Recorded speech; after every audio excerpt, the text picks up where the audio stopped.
l'ont point fait. Je l'ai su plus tard. Ou bien, encore, ils auraient pu me bouffer puisque c'était dans leurs usages. De temps à autre, je les interrogeais pâteusement, ces compagnons, et toujours ils me répondaient « Oui, oui, pas contrariants en somme, des braves gens ». Quand la diarrhée me laissait un peu de répit, la fièvre me reprenait tout de suite. C'était pas croyable comme j'étais devenu malade à ce train-là. Je commençais même à ne plus y voir très clair, ou plutôt je voyais toutes les choses en vert. À la nuit, toutes les bêtes de la terre venaient cerner notre campement. On allumait un feu, et, par-ci par-là, un cri traversait malgré tout l'énorme vélum noir qui nous étouffait, une bête égorgée, qui, malgré son horreur des hommes et du feu, arrivait quand même à se plaindre à nous, là, tout près d'elle. À partir du 4e jour, je n'essayais même plus de reconnaître le réel parmi les choses absurdes de la fièvre qui entraient dans ma tête les unes dans les autres, en même temps que des morceaux de gens, et puis des bouts de résolution, et des désespoirs qui n'en finissaient pas. Mais tout de même, il a dû exister, je me dis aujourd'hui, quand j'y pense, ce blanc barbu que nous rencontrâmes un matin sur un promontoire de cailloux à la jonction des deux fleuves, et même qu'on entendait un énorme fracas tout proche d'une cataracte. C'était un type dans le genre d'Alcide, mais en sergent espagnol. Nous venions de passer, à force d'aller d'un sentier à l'autre, comme ça, tant bien que mal, dans la colonie du Rio del Rio, antique possession de la couronne de Castille. Cet Espagnol, pauvre militaire, possédait une case lui aussi. Il a bien rigolé, il me semble, quand je lui ai eu raconté tous mes malheurs, et ce que j'en avais fait, moi, de la mienne de case. La sienne, c'est vrai, elle se présentait un peu mieux, mais pas beaucoup. Son tourment à lui, spécial, c'était les fourmis rouges. Elles avaient choisi de passer, pour leur migration annuelle, juste à travers sa case, les petites garces, et elles n'arrêtaient pas de passer depuis bientôt 2 mois. Elles prenaient presque toute la place. On avait du mal à se retourner, et puis si on le dérangeait, elles pinçaient dur. Il fut joliment heureux que je lui donne de mon cassoulet, parce qu'il mangeait seulement de la tomate, lui, depuis 3 ans. J'avais rien à dire. Il en avait consommé déjà, m'apprit-il, plus de 3000 boîtes à lui tout seul. Fatigué de les accommoder diversement, il les gobait à présent le plus simplement du monde, par 2 petits orifices pratiqués dans le couvercle, comme des œufs. Les fourmis rouges, dès qu'elles le surent, qu'on en avait de nouvelles conserves, montèrent la garde autour de ces cassoulets. Il n'aurait pas fallu en laisser une seule boîte à la traîne, entamée. Elles auraient fait entrer alors la race entière des fourmis rouges dans la case. Il n'y a pas plus communiste. Et elles auraient bouffé aussi l'espagnol. J'appris par cet hôte que la capitale du Rio del Rio se nommait Santa Peta, ville et port célèbre sur toute la côte, et même au-delà, pour l'armement des galères du long cours. La piste que nous suivions y menait précisément. C'était le chemin. Il nous suffisait de continuer comme ça pendant 3 jours encore et 3 nuits. Question de me soigner le délire, je lui demandais à cet Espagnol s'il ne connaissait pas des fois quelque bonne médecine indigène qui m'aurait retapé. La tête me travaillait abominablement. Mais il ne voulait pas en entendre parler de ces machins-là. Pour un Espagnol colonisateur, il était même étrangement africanophobe, à ce point qu'il se refusait de se servir au cabinet quand il y allait des feuilles de bananier, et qu'il tenait à sa disposition, découpées pour cet usage, toute une pile du bulletin de Asturias, exprès. Il ne lisait plus non plus le journal, tout à fait comme Alcide encore. Depuis 3 ans qu'il vivait là, seul avec des fourmis, quelques petites manies et ses vieux journaux, et puis aussi avec ce terrible accent espagnol qui est comme une espèce de seconde personne tellement il est fort, on avait bien du mal à l'exciter. Quand il engueulait ses nègres, c'était comme un orage par exemple. Alcide n'existait pas à côté de lui pour la gueule. Je finis par lui céder tout mon cassoulet à cet Espagnol, tellement il me plaisait. En reconnaissance, il m'établit un fort beau passeport sur papier granuleux aux armes de Castille, avec une de ses signatures si ouvragées qu'elle lui prit pour l'exécution fignolée 10 bonnes minutes. Pour Santa Peta, on ne pouvait donc pas se tromper, il avait dit vrai, c'était tout droit devant soi. Je ne sais plus comment nous y parvînmes, mais je suis certain d'une chose, c'est qu'on me remit dès l'arrivée entre les mains d'un curé qui me sembla si gâteux lui aussi, que de le sentir à mon côté, ça me redonna comme une espèce de courage comparatif. Pas pour très longtemps. La ville de Santa Peta était plaquée à flanc de rocher, en plein devant la mer, et verte, fallait voir comme. Un magnifique spectacle sans doute, vu de la rade, quelque chose de somptueux, de loin, mais de près, rien que des viandes surmenées comme à Forgono, et qui n'en finissent pas non plus de pustuler et de cuire. Quant aux nègres de ma petite caravane, au cours d'un petit moment de lucidité, je les renvoyai. Ils avaient traversé un grand morceau de la forêt et craignaient au retour pour leur vie, qu'ils disaient. Ils en pleuraient d'avance en me quittant. Mais la force pour les plaindre, moi, me manquait. J'avais trop souffert et trop transpiré, ça n'arrêtait pas. Autant qu'il m'en souvient, beaucoup d'êtres croasseurs, dont cette agglomération était décidément bien populeuse, vinrent jour et nuit à partir de ce moment se démener autour de ma couche, qu'on avait dressée spécialement dans le presbytère. Les distractions étaient rares à Santa Peta. Le curé me remplissait de tisane. Une longue croix dorée oscillait sur son ventre, et des profondeurs de sa soutane montait, quand il s'approchait de mon chevet, un grand bruit de monnaie. Mais il n'était plus question de converser avec le peuple. Bafouiller déjà m'épuisait au-delà du possible. Je croyais bien que c'en était fini. J'essayais de regarder encore un peu ce qu'on pouvait apercevoir de ce monde par la fenêtre du curé.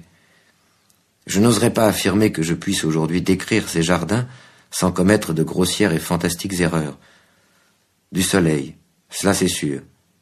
Il y en avait, toujours le même, comme si on vous ouvrait une large chaudière, toujours en pleine figure, et puis en dessous, encore du soleil et ses arbres insensés, et des allées encore, ces façons de laitues épanouies comme des chênes, et ces sortes de pissenlits dont il suffirait de 3 ou 4 pour faire un beau marronnier ordinaire de chez nous.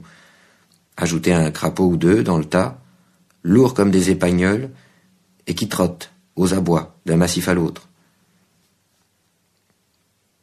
C'est par les odeurs que finissent les êtres, les pays et les choses. Toutes les aventures s'en vont par le nez. J'ai fermé les yeux, parce que vraiment je ne pouvais plus les ouvrir. Alors l'odeur âcre d'Afrique, nuit après nuit, s'est estompée. Il me devint de plus en plus difficile de retrouver son lourd mélange de terre morte, d'entrejambes et de safran pilé. Du temps, du passé et du temps encore, et puis un moment vint où je subis nombre de chocs et de révulsions nouvelles, et puis des secousses plus régulières, celles-là berceuses. Couché, je l'étais encore certainement, mais alors, sur une matière mouvante. Je me laissais aller, et puis je vomissais, et je me réveillais encore, et je me rendormais. C'était en mer. Si vaseux je me sentais que j'avais à peine assez de force pour retenir la nouvelle odeur de cordage et de goudron. Il faisait frais dans le recoin bourlingueur où j'étais tassé, juste au-dessous d'un hublot grand ouvert. On m'avait laissé tout seul. Le voyage continuait, évidemment, mais lequel? J'entendais des pas sur le pont, un pont en bois, au-dessus de mon nez, et des voix, et les vagues, qui venaient clapoter et fondre contre le bordage. Il est bien rare que la vie revienne à votre chevet, où que vous soyez, autrement que sous la forme d'un sacré tour de cochon. Celui que m'avaient joué ces gens de Santa Peta pouvait compter. N'avait-il pas profité de mon état pour me vendre, gâteux, tel quel, à l'armement d'une galère? Une belle galère, ma foi, je l'avoue, haute de bord, bien ramée, couronnée de jolies voiles pourpres, un gaillard tout doré, un bateau tout ce qu'il y avait de capitonné aux endroits pour les officiers, avec en proue un superbe tableau à l'huile de foie de morue représentant l'infanta Combita, en costume de polo. Elle patronnait, m'expliqua-t-on par la suite, cette royauté de son nom, de ses nichons et de son honneur royal, le navire qui nous emportait. C'était flatteur. Après tout, méditai-je à propos de mon aventure, rester à Santa Peta, je suis encore malade comme un chien, tout tourne, et je serais sûrement crevé chez ce curé, où les nègres m'avaient placé. Retourner à Forgono? Je n'y coupais pas alors de mes 15 ans à propos des comptes. Ici au moins ça bougeait, et ça c'était déjà de l'espérance. Qu'on y réfléchisse, ce capitaine de l'Infanta Combita avait eu quelque audace en m'achetant. Même à vil prix à mon curé au moment de lever l'ancre. Il risquait tout son argent dans cette transaction, le capitaine. Il aurait pu tout perdre. Il avait spéculé sur l'action bénéfique de l'air de la mer pour me ravigoter. Il méritait sa récompense. Il allait gagner puisque j'allais mieux déjà, et je l'en trouvais bien content. Je délirais encore énormément, mais avec une certaine logique. À partir du moment où j'ouvris les yeux, il vint souvent me rendre visite dans mon réduit même, et paré de son chapeau à plumes, le capitaine. Il m'apparaissait ainsi. Il s'amusait bien à me voir essayer de me soulever sur ma paillasse, malgré la fièvre qui me tenait. Je vomissais. « Bientôt allons, merdailleux, vous pourrez ramer avec les autres, » me prédit-il. C'était gentil de sa part. Et il s'esclaffait en me donnant des petits coups de chicotte, mais bien amicalement alors, et sur la nuque, pas sur les fesses. Il voulait que je m'amuse aussi, que je me réjouisse avec lui de la bonne affaire qu'il venait de faire en m'acquérant. La nourriture du bord me sembla fort acceptable. Je n'arrêtais pas de bafouiller. Rapidement, comme il l'avait prédit, le capitaine, je retrouvai assez de force pour aller ramer de temps en temps avec les camarades. Mais où il y en avait 10 des copains, j'en voyais 100. La berlue. On se fatiguait assez peu pendant cette traversée, parce qu'on voguait la plupart du temps sous voile. Notre condition dans l'entrepont n'était guère plus nauséeuse que celle des ordinaires voyageurs des basses classes dans un wagon du dimanche, et moins périlleuse que celle que j'avais endurée à bord de l'amiral Bracton pour venir. Nous fûmes toujours largement éventés pendant ce passage de l'Est à l'Ouest de l'Atlantique. La température baissa, on ne s'en plaignait guère dans les entreponts. On trouvait seulement que c'était un peu long. Pour moi, j'en avais assez pris des spectacles de la mer et de la forêt pour une éternité. J'aurais bien demandé des détails au capitaine sur les buts et les moyens de notre navigation, mais depuis que j'allais décidément mieux, il cessait de s'intéresser à mon sort. Et puis je radotais tout de même trop pour la conversation. Je ne le voyais plus que de loin, comme un vrai patron. À bord, parmi les galériens, je me mis à rechercher Robinson, et à plusieurs reprises pendant la nuit, en plein silence, je l'appelai à haute voix. Nul ne me répondit, sauf par quelques injures et des menaces. La chiourme. Cependant, plus je réfléchissais aux détails et aux circonstances de mon aventure, plus il me semblait probable qu'on lui avait fait à lui aussi le coup de Santa Peta. Seulement Robinson, il devait à présent ramer sur une autre galère. Les nègres de la forêt devaient tous être dans le commerce et la combine. Chacun son tour, c'était régulier. Il faut bien vivre et prendre pour les vendre les choses et les gens qu'on ne mange pas tout de suite. La gentillesse relative des indigènes à mon égard s'expliquait de la plus crapuleuse des façons. L'Infanta Combita roula encore pendant des semaines, à travers les houles atlantiques, de mal en mer en accès, et puis un beau soir, tout s'est calmé autour de nous. Je n'avais plus de délire. Nous mijotions autour de l'ancre. Le lendemain, au réveil, nous comprîmes, en ouvrant les hublots, que nous venions d'arriver à destination. C'était un sacré spectacle.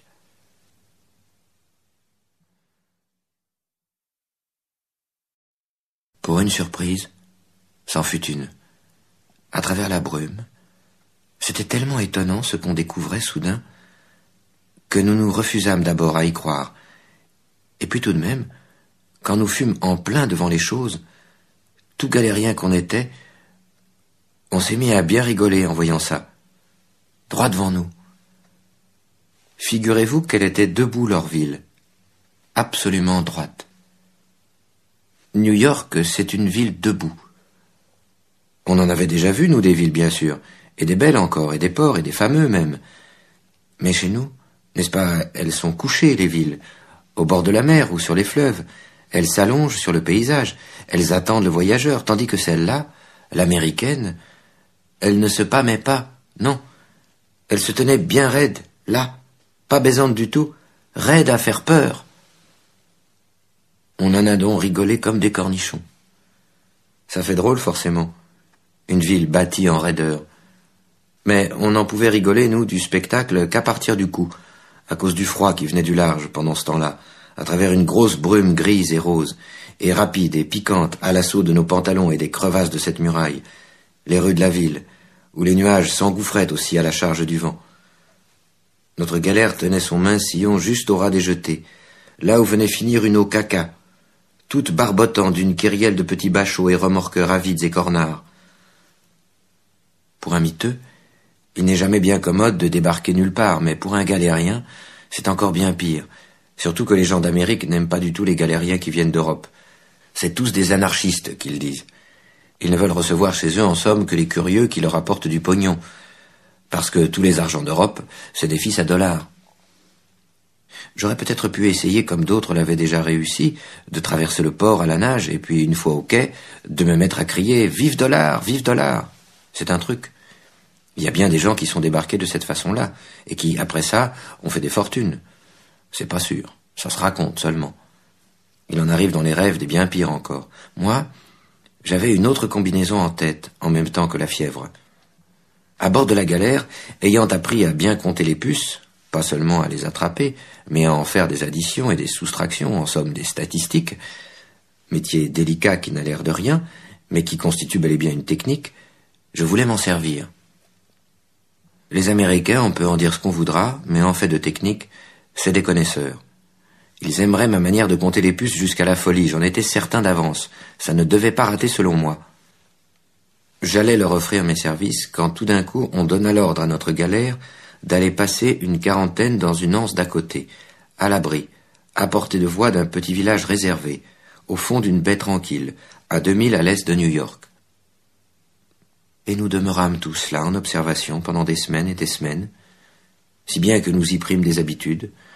Ainsi, chaque soir, après la soupe, se détachait de notre bord pour aller au village l'équipe de la provision d'eau. Il fallait que j'en fasse partie pour arriver à mes fins.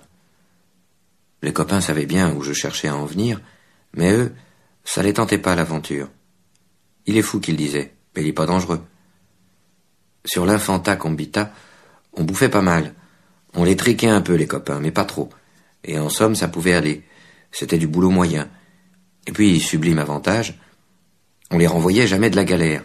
Et même que le roi leur avait promis, pour quand ils auraient 62 ans d'âge, une espèce de petite retraite. Cette perspective les rendait heureux, ça leur donnait de quoi rêver, et le dimanche, pour se sentir libre, au surplus, ils jouaient à voter. Pendant les semaines qu'on nous imposa la quarantaine, ils rugissaient tous ensemble dans l'entrepont. Ils s'y battaient, ils s'y pénétraient aussi tour à tour. Et puis enfin, ce qui les empêchait de s'échapper avec moi, c'est surtout qu'ils ne voulaient rien entendre ni savoir de cette Amérique, dont j'étais, moi, féru. Chacun ses monstres. Eux, c'était l'Amérique, leur bête noire. Ils cherchèrent même à m'en dégoûter tout à fait. J'avais beau leur dire que je connaissais des gens dans ce pays-là, ma petite Lola, entre autres, qui devait être bien riche à présent, et puis sans doute le Robinson, qui devait s'y être fait une situation dans les affaires. Ils ne voulaient pas en démordre de leur aversion pour les États-Unis, de leur dégoût, de leur haine. « Tu cesseras jamais d'être tapé », qu'ils me disaient. Un jour, j'ai fait comme si j'allais avec eux au robinet du village, et puis je leur ai dit que je ne rentrerais pas à la galère. Salut. J'étais des bons gars, au fond, bien travailleurs, et ils m'ont bien répété encore qu'ils ne m'approuvaient pas du tout, mais ils me souhaitèrent quand même du bon courage, et de la bonne chance, et bien du plaisir avec, mais à leur façon. Va, qu'ils m'ont dit, va, mais on te prévient encore, t'as pas des bons goûts pour un pouilleux, c'est ta fièvre qui te rend dingo, t'en reviendras de ton Amérique, et dans un état pire que nous, c'est tes goûts qui te perdront, tu veux apprendre? T'en sais déjà bien trop pour ta condition. J'avais beau leur répondre que j'avais des amis dans l'endroit et qui m'attendaient, je bafouillais. Des amis? Qu'ils faisaient comme ça, eux? Des amis? Mais ils se foutent bien de ta gueule, tes amis. Il y a longtemps qu'ils t'ont oublié, tes amis. Mais je veux voir des Américains, moi. Que j'avais beau insister. Et même qu'ils ont des femmes, comme il n'y en a pas ailleurs. Mais rentre donc avec nous, bille, qu'ils me répondaient. C'est pas la peine d'y aller qu'on te dit. Tu vas te rendre malade pire que t'es. On va te renseigner tout de suite, nous autres, sur ce que c'est que les Américains. C'est tout millionnaire ou tout charogne. Y a pas de milieu. Toi, tu les verras sûrement pas, les millionnaires, dans l'état que t'arrives. Mais pour la charogne, tu peux compter qu'ils vont t'en faire bouffer. Là, tu peux être tranquille, et pas plus tard que tout de suite. Voilà comment qu'ils m'ont traité, les copains. Ils m'horripilaient tous à la fin, ces ratés, ces enculés, ces sous-hommes. Foutez-moi le camp tous, que je leur ai répondu. C'est la jalousie qui vous fait baver, et voilà tout. S'ils me font crever, les Américains, on le verra bien. Mais ce qu'il y a de certain, c'est que tous autant que vous êtes, c'est rien qu'un petit four que vous avez entre les jambes, et encore un bien mou. C'était envoyé, ça. J'étais content. Comme la nuit arrivait, on les siffla de la galère. Ils se sont remis à ramer, tous en cadence. Moins un, moi. J'ai attendu de ne plus les entendre, plus du tout. Et puis j'ai compté jusqu'à 100, et alors j'ai couru aussi fort que je pouvais jusqu'au village. Un petit endroit coquet que c'était le village, bien éclairé, des maisons en bois qui attendaient qu'on s'en serve, disposées à droite, à gauche d'une chapelle, toutes silencieuses, elles aussi. Seulement j'avais des frissons, le paludisme et puis la peur. Par-ci par-là, on rencontrait un marin de cette garnison qui n'avait pas l'air de s'en faire, et même des enfants, et puis une fillette, joliment bien musclée. L'Amérique. J'étais arrivé. C'est ça qui fait plaisir à voir après tant de sèches aventures. Ça remet comme un fruit dans la vie. J'étais tombé dans le seul village qui ne servait à rien. Une petite garnison de famille de marins le tenait en bon état, avec toutes ses installations pour le jour éventuel où une peste rageuse arriverait par un bateau comme le nôtre et menacerait le grand port. C'était alors dans ces installations qu'on en ferait crever le plus possible des étrangers, pour que les autres de la ville n'attrapent rien. Ils avaient même un cimetière fin prêt à proximité, et planté de fleurs partout. On attendait. Depuis 60 ans, on attendait. On ne faisait rien qu'attendre. Ayant trouvé une petite cabane vide, je me suis faufilé, et j'ai dormi tout de suite. Et dès le matin, ce ne furent que marins dans les ruelles, couvertus, cadrés et balancés, faut voir comme, à jouer du balai et gicler le seau d'eau autour de mon refuge, et par tous les carrefours de ce village théorique. J'avais beau garder un petit air détaché, j'avais tellement faim que je m'approchais malgré tout d'un endroit où ça sentait la cuisine. C'est là que je fus repéré, et puis coincé entre deux escouades bien résolues à m'identifier. Il fut tout aussitôt question de me foutre à l'eau. Mené par les voies rapides devant le directeur de la quarantaine, je n'en menais pas large, et bien que j'eusse pris quelques culots dans la constante adversité, je me sentais encore trop imbibé de fièvre pour me risquer à quelque improvisation brillante. Je battais plutôt la campagne, et le cœur n'y était pas. Mieux valait perdre connaissance, ce qui m'arriva. Dans son bureau, où je retrouvai mes esprits plus tard, quelques dames, vêtues de clair, avaient remplacé les hommes autour de moi. Je subis de leur part un questionnaire vague et bienveillant, dont je me serais tout à fait contenté. Mais aucune indulgence ne dure en ce monde, et dès le lendemain, les hommes se remirent à me reparler de la prison. J'en profitais pour leur parler, moi, de puces, comme ça, sans en avoir l'air, que je savais les attraper, les compter, que c'était mon affaire, et aussi de grouper ces parasites en véritables statistiques. Je voyais bien que mes allures les intéressaient, les faisaient tiquer mes gardes. On m'écoutait, mais quant à me croire, c'était une autre paire de manches. Enfin survint le commandant de la station lui-même. Il s'appelait le surgeon général, ce qui serait un beau nom pour un poisson. Lui se montra grossier, mais plus décidé que les autres. « Que nous racontez-vous, mon garçon ?» me dit-il. « Que vous savez compter les puces ?»« Ha ha !» Il escomptait un boniment comme celui-là pour me confondre. Mais moi, du tac au tac, je lui récitais le petit plaidoyer que j'avais préparé. « J'y crois au dénombrement des puces. C'est un facteur de civilisation parce que le dénombrement est à la base d'un matériel de statistique des plus précieux. Un pays progressiste doit connaître le nombre de ses puces, divisé par sexe, groupe d'âge, année et saison. »« Allons, allons, assez palabré, jeune homme, » me coupa-t-il le surgeon général. « Il en est venu avant vous ici bien d'autres, de ces gaillards d'Europe qui nous ont raconté des bobards de ce genre. Mais c'étaient en définitive des anarchistes comme les autres, pires que les autres. Ils ne croyaient même plus à l'anarchie. Trêve de vantardise. Demain, on vous essayera sur les émigrants d'en face à Ellis Island au service des douches. Mon aide-major, Mr. Mischief, mon assistant, me dira si vous avez menti. Depuis 2 mois, Mr. Mischief me réclame un agent compte-puce. Vous irez chez lui à l'essai, rompez. Et si vous nous avez trompés, on vous foutra à l'eau. Rompez, et gare à vous. Je sus rompre devant cette autorité américaine, comme j'avais rompu devant tant d'autres autorités. En lui présentant donc ma verge d'abord, et puis mon derrière, par suite d'un demi-tour preste, le tout accompagné du salut militaire. Je réfléchis que ce moyen des statistiques devait être aussi bon qu'un autre pour me rapprocher de New York. Dès le lendemain, Mischief, le major en question, me mit brièvement au courant de mon service. Gras et jaune il était cet homme, et myope tant qu'il pouvait, avec ça porteur d'énormes lunettes fumées.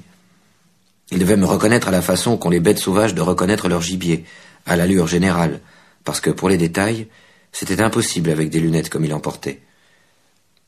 Nous nous entendîmes sans mal pour le boulot, et je crois même que vers la fin de mon stage, il avait beaucoup de sympathie pour moi, Mischief. Ne pas se voir, c'est d'abord déjà une bonne raison pour sympathiser, et puis surtout ma remarquable façon d'attraper les puces le séduisait. Pas 2 comme moi dans toute la station pour les mettre en boîte, les plus rétives, les plus kératinisées, les plus impatientes, j'étais en mesure de les sélectionner par sexe à même les migrants. C'était du travail formidable, je peux bien le dire. Mischief avait fini par se fier entièrement à ma dextérité. Vers le soir, j'avais, à force d'en écraser des puces, les ongles du pouce et de l'index meurtris.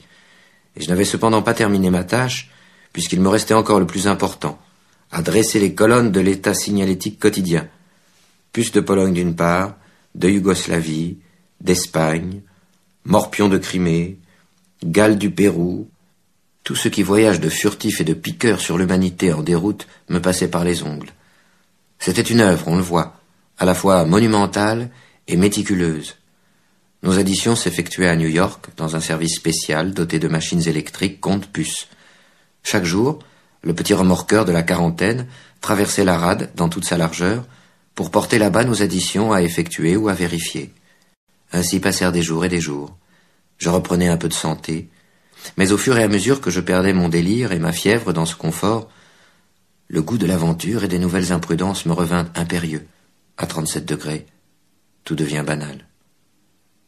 J'aurais cependant pu en rester là, indéfiniment tranquille, bien nourri à la popote de la station, et d'autant mieux que la fille du major Mischief, je le note encore, glorieuse dans sa 15e année, venait, après 5 heures, jouer du tennis, vêtue de jupes extrêmement courtes, devant la fenêtre de notre bureau. En fait de jambes, j'ai rarement vu mieux. Encore un peu masculine, et cependant déjà plus délicate, une beauté de chair en éclosion. Une véritable provocation au bonheur, à crier de joie en promesse. De jeunes enseignes du détachement de l'aquité-guerre. Ils n'avaient point à se justifier comme moi par des travaux du genre utile, les coquins. Je ne perdais pas un détail de leur manège autour de ma petite idole. J'en blêmissais plusieurs fois par jour. Je finis par me dire que la nuit, moi aussi, je pourrais peut-être passer pour un marin. Je caressais ses espérances. Quant à samedi de la 23e semaine, les événements se précipitèrent. Le camarade chargé de la navette des statistiques, un Arménien, fut promu de façon soudaine agent compte-puce en Alaska pour les chiens des prospecteurs. Pour un bel avancement, c'était un bel avancement. Et il s'en montrait d'ailleurs ravi. Les chiens d'Alaska, en effet, sont précieux. On en a toujours besoin. On les soigne bien. Tandis que des émigrants, on s'en fout. Il y en a toujours de trop. Comme désormais nous n'avions plus personne sous la main pour porter les additions à New York, ils ne firent pas trop de manière au bureau pour me désigner. Mischief, mon patron, me serra la main au départ, en me recommandant d'être tout à fait sage et convenable en ville. Ce fut le dernier conseil qu'il me donna, cet honnête homme, et pour autant qu'il m'ait jamais vu, il ne me revit jamais. Dès que nous touchâmes au quai, la pluie en trombe se mit à nous gicler dessus, et puis à travers mon mince veston, et sur mes statistiques aussi, qui me fondirent progressivement dans la main. J'en gardai cependant quelques-unes en tampons bien épais, dépassant de ma poche, pour avoir tant bien que mal l'air d'un homme d'affaires dans la cité, et je me précipitai, rempli de crainte et d'émotion, vers d'autres aventures. En levant le nez vers toute cette muraille, j'éprouvais une espèce de vertige à l'envers, à cause des fenêtres trop nombreuses vraiment, et si pareilles partout que c'en était écœurant.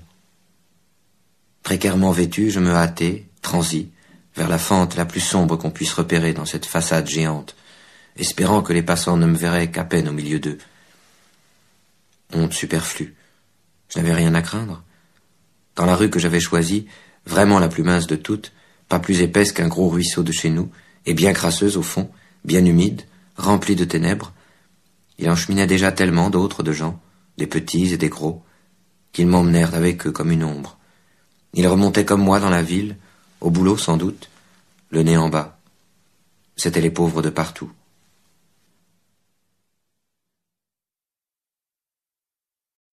Comme si j'avais su où j'allais, j'ai eu l'air de choisir encore et j'ai changé de route. J'ai pris sur ma droite une autre rue, mieux éclairée. Broadway, qu'elle s'appelait. Le nom, je l'ai lu sur une plaque. Bien au-dessus des derniers étages, en haut, restait du jour, avec des mouettes et des morceaux du ciel. Nous, on avançait dans la lueur d'en bas, malade comme celle de la forêt, et si grise que la rue en était pleine comme un gros mélange de coton sale. C'était comme une plaie triste, la rue, qui n'en finissait plus, avec nous au fond, nous autres, d'un bord à l'autre, d'une peine à l'autre, vers le bout qu'on ne voit jamais, le bout de toutes les rues du monde. Les voitures ne passaient pas, rien que des gens et des gens encore. C'était le quartier précieux, qu'on m'a expliqué plus tard. Le quartier pour l'or. Manhattan. On y entre qu'à pied, comme à l'église. C'est le beau cœur en banque du monde d'aujourd'hui. Il y en a pourtant qui crachent par terre en passant. Faut être osé. C'est un quartier qu'en est rempli d'or, un vrai miracle. Et même qu'on peut l'entendre, le miracle, à travers les portes, avec son bruit de dollars qu'on froisse. Lui, toujours trop léger, le dollar.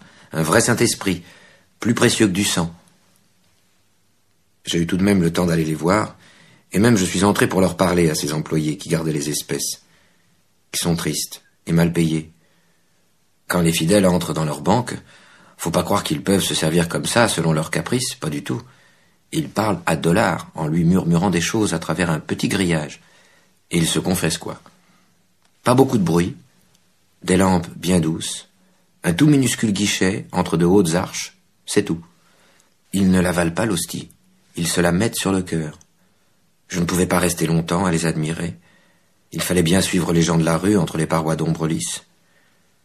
Tout d'un coup, ça s'est élargi, notre rue, comme une crevasse qui finirait dans un étang de lumière. On s'est trouvé là devant une grande flaque de jour glauque, coincée entre des monstres et des monstres de maison.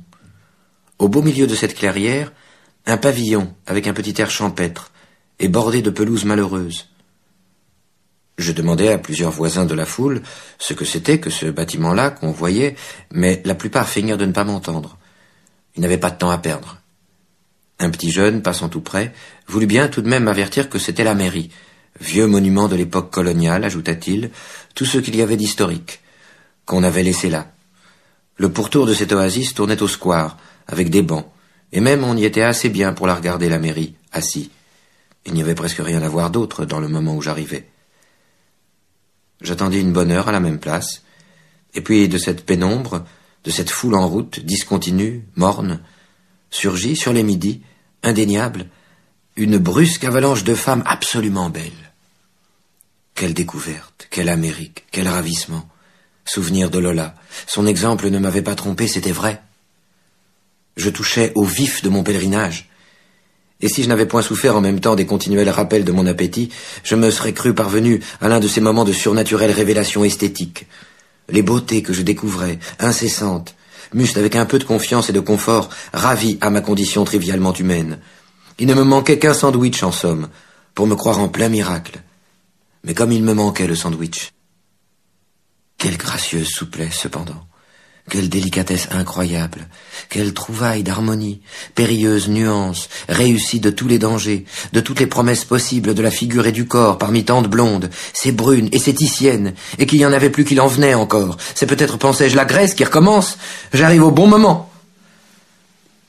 Elles me parurent d'autant mieux divines, ces apparitions, qu'elles ne semblaient point du tout s'apercevoir que j'existais, moi, là, à côté sur ce banc, tout gâteux, baveux d'admiration érotico-mystique, de quinine, et aussi de faim, faut l'avouer. S'il était possible de sortir de sa peau, j'en serais sorti juste à ce moment-là, une fois pour toutes. Rien ne m'y retenait plus. Elle pouvait m'emmener, me sublimer, ces invraisemblables midinettes. Elle n'avait qu'un geste à faire, un mot à dire, et je passais à l'instant même et tout entier dans le monde du rêve. Mais sans doute avait-elle d'autres missions. 1 heure, 2 heures passèrent ainsi, dans la stupéfaction. Je n'espérais plus rien. Il y a les boyaux. Vous avez vu à la campagne chez nous jouer le tour au cheminot? On bourre un vieux porte-monnaie avec les boyaux pourris d'un poulet. Eh bien, un homme, moi je vous le dis, c'est tout comme, en plus gros et mobile, et vorace, et puis dedans, un rêve. Fallait songer au sérieux. Ne pas entamer tout de suite ma petite réserve de monnaie. J'en avais pas beaucoup de la monnaie. Je n'osais même pas la compter. J'aurais pas pu d'ailleurs, je voyais double. Je les sentais seulement en minces, les billets craintifs à travers l'étoffe, tout près, dans ma poche, avec mes statistiques à la manque. Des hommes aussi passaient par là, des jeunes surtout, avec des têtes comme en bois rose, des regards secs et monotones, des mâchoires qu'on n'arrivait pas à trouver ordinaires, si larges, si grossières. Enfin, c'est ainsi sans doute que leurs femmes les préfèrent, les mâchoires. Les sexes semblaient aller chacun de leur côté dans la rue. Elles, les femmes, ne regardaient guère que les devantures des magasins, tout accaparé par l'attrait des sacs, des écharpes, des petites choses de soie, exposées, très peu à la fois dans chaque vitrine, mais de façon précise, catégorique, On ne trouvait pas beaucoup de vieux dans cette foule, peu de couples non plus. Personne n'avait l'air de trouver bizarre que je reste là, moi, seul, pendant des heures en station sur ce banc à regarder tout le monde passer. Toutefois, à un moment donné, le policeman du milieu de la chaussée, posé comme un encrier, se mit à me suspecter d'avoir des drôles de projets. C'était visible. Où qu'on se trouve, dès qu'on attire sur soi l'attention des autorités, le mieux est de disparaître et en vitesse. Pas d'explication. Au gouffre, que je me dis. À droite de mon banc s'ouvrait précisément un trou, large, à même le trottoir, dans le genre du métro de chez nous. Ce trou me parut propice, vaste qu'il était, avec un escalier dedans tout en marbre rose. J'avais déjà vu bien des gens de la rue y disparaître et puis en ressortir. C'était dans ce souterrain qu'ils allaient faire leurs besoins. Je fus immédiatement fixé. En marbre aussi la salle où se passait la chose. Une espèce de piscine, mais alors vidée de toute son eau. Une piscine infecte, remplie seulement d'un jour filtré, mourant, qui venait finir là sur les hommes déboutonnés au milieu de leurs odeurs, et bien cramoisis à pousser leurs sales affaires devant tout le monde, avec des bruits barbares. Entre hommes, comme ça, sans façon, au rire de tous ceux qui étaient autour, accompagnés des encouragements qu'ils se donnaient comme au football. On enlevait son veston d'abord, en arrivant, comme pour effectuer un exercice de force. On se mettait en tenue, en somme, c'était le rite. Et puis bien débraillés, rotant et pire, gesticulant comme au préau des fous, ils s'installaient dans la caverne fécale.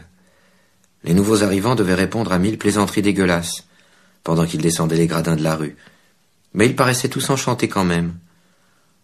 Autant là-haut, sur le trottoir, ils se tenaient bien, les hommes, et strictement, tristement même, autant la perspective d'avoir à se vider les tripes en compagnie tumultueuse paraissait les libérer et les réjouir intimement. Les portes des cabinets, largement maculées, pendaient, arrachées à leurs gonds. On passait de l'une à l'autre cellule pour bavarder un brin. Ceux qui attendaient un siège vide fumaient des cigares lourds, en tapant sur l'épaule de l'occupant en travail, lui, obstiné, la tête crispée, enfermé dans ses mains. Beaucoup en geignaient fort, comme les blessés et les parturiantes. On menaçait les constipés de tortures ingénieuses. Quand un giclement d'eau annonçait une vacance, des clameurs redoublaient autour de l'alvéole libre, dont on jouait alors souvent la possession à pile ou face. Les journaux sitôt lus, bien qu'épais comme de petits coussins, se trouvaient dissous instantanément par la meute de ces travailleurs rectos. On discernait mal les figures à cause de la fumée. Je n'osais pas trop avancer vers eux à cause de leurs odeurs. Ce contraste était bien fait pour déconcerter un étranger. Tout ce débraillage intime, cette formidable familiarité intestinale, et dans la rue, cette parfaite contrainte. J'en demeurais étourdi. Je remontais au jour par les mêmes marches pour me reposer sur le même banc. Débauche soudaine de digestion et de vulgarité. Découverte du communisme joyeux du caca. Je laissais chacun de leur côté les aspects si déconcertants de la même aventure. Je n'avais pas la force de les analyser, ni d'en effectuer la synthèse. C'est dormir que je désirais impérieusement, délicieuse et rare frénésie. J'ai donc repris la file des passants qui s'engageaient dans une des rues aboutissantes, et nous avançâmes par saccades à cause des boutiques, dont chaque étalage fragmentait la foule. La porte d'un hôtel s'ouvrait là, créant un grand remous. Des gens giclaient sur le trottoir par la vaste porte à tambour. Je fus happé dans le sens inverse, en plein grand vestibule à l'intérieur. Étonnant tout d'abord.